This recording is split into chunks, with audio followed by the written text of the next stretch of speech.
Assalamualaikum warahmatullahi wabarakatuh. Perkenalkan, saya Ria Anindita Novarani, peserta Latsar CPNS 2022 di Pemerintah Kabupaten Karawang, akan menyampaikan tugas individu saya yang berjudul Tokoh Panutan Smart ASN.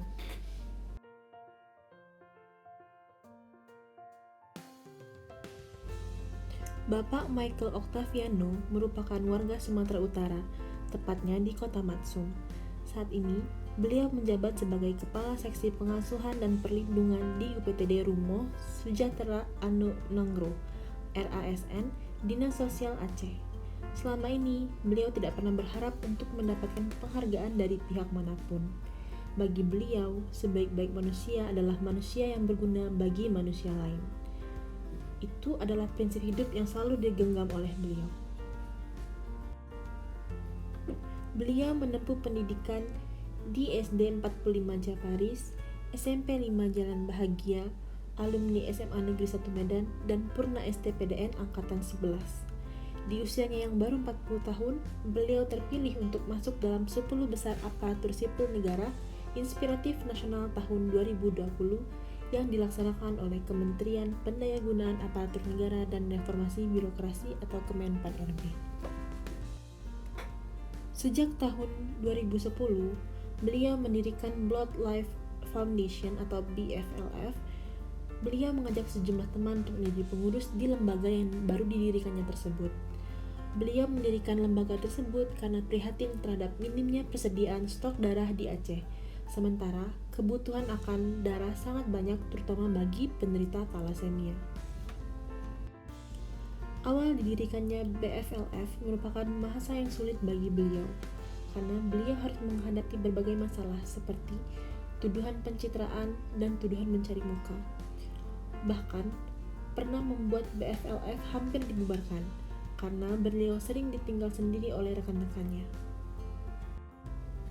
Kondisi BFLF mulai membaik sejak tahun 2014, Menteri Sosial RI Kofifa Indar Parawansa memberikan pengakuan kepada BFLF sebagai organisasi masyarakat berprestasi tingkat nasional. Lalu, membuat BFLF sering mendapat kerjasama dengan berbagai pihak terkait pemenuhan kebutuhan darah dan pendampingan pasien thalassemia dan kanker anak.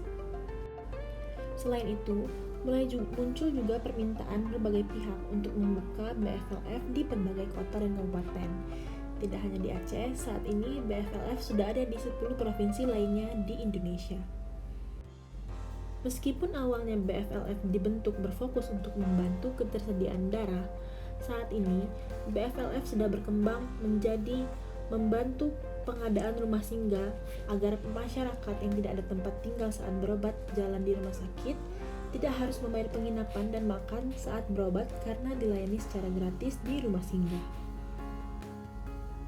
Bapak Michael juga sudah membentuk Laskar Sedekah Anak Panti yang dilaksanakan setiap pagi Jumat dengan memberikan makanan bagi pekerja kebersihan atau penyapu jalan dan para tukang becak dan anak-anak yang dirawat di penyakit thalassemia.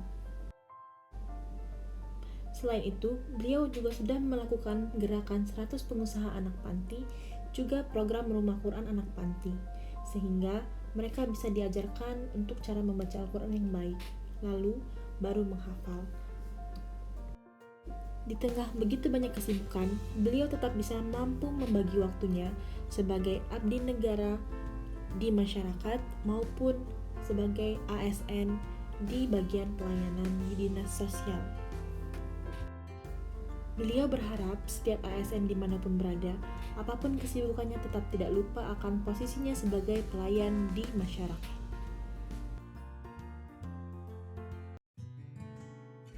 Sekian video saya hari ini. Semoga kita dapat menerapkan hal-hal baik dari beliau. Saya Ria Anindita Novarani, pamit undur diri. Terima kasih.